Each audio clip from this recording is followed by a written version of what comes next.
अस्सलाम वालेकुम नाज़रीन। ड्रामा सीरियल तौबा, जिसमें आपको दिखाया जाएगा कि सारम इतना तो समझ गया है कि कमाल कोई चाल चल रहा है, वरना वो बार बार अनमोल के घर क्यों आता। और सारम को अनमोल पे इस बात का भी गुस्सा है कि अगर कमाल उसके साथ कुछ गलत कर रहा है तो उसका हक बनता है कि अपने शौहर को बताए।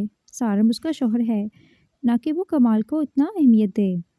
जब सारम अनमोल के पास जाता है तो ऊपर से कमाल आ जाता है। अनमोल सौरभ पे गुस्सा करती है और उसकी बेइज्जती करके वहाँ से उसे भेज देती है। सौरभ गुस्से से जब घर वापस आता है तो अनमोल को बाद में एहसास होता है कि उसने सारभ की कितनी इंसल्ट की है। वो उसे माफ़ी मांगने के लिए बार बार फ़ोन करती है, मगर सारभ बहुत ही ज़्यादा गुस्से में होता है और उसकी कॉल रिसीव नहीं करता।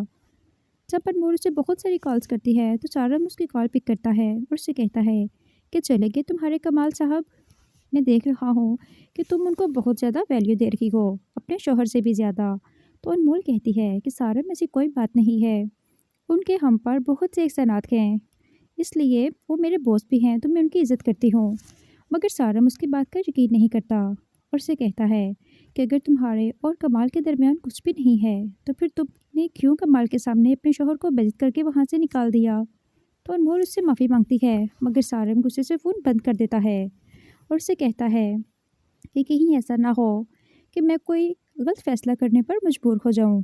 अनमोल जब ये बात सुनती है तो बहुत परेशान हो जाती है, क्योंकि सारम ये चाहता है कि अगर अनमोल कमाल में दिलचस्पी ले रही है तो इससे बेहतर यही है कि अनमोल को इस रिश्ते से आज़ाद कर दूं, ताकि वो कमाल के साथ शादी करके अपना घर बसा सके। मगर अनमोल कमाल को बिल्कुल भी पसंद नहीं करती, वो सिर्फ उसका एहतराम करती है और उसे कहती है कि सारिम, जो कुछ तुम कमाल के बारे में सोचते हो सर ऐसे बिल्कुल भी नहीं है, वो बहुत अच्छे इंसान हैं। मगर अनमोल यहाँ पे गलती कर रही है, क्योंकि सारम जैसा कमाल को समझता है वो बिल्कुल वैसा ही है, मगर अनमोल को समझ नहीं आ रही। अभी तक अनमोल के सामने कमाल की हकीकत नहीं आई है। इधर नसरीन आपको दिखाया जाएगा कि शानी इमाम साहब से कहता है कि इमाम साहब, मैं चाहता हूँ कि मैं अब यहाँ से चला जाऊँ, मैं अब आप पे मज़ीद बोझ नहीं बनना चाहता।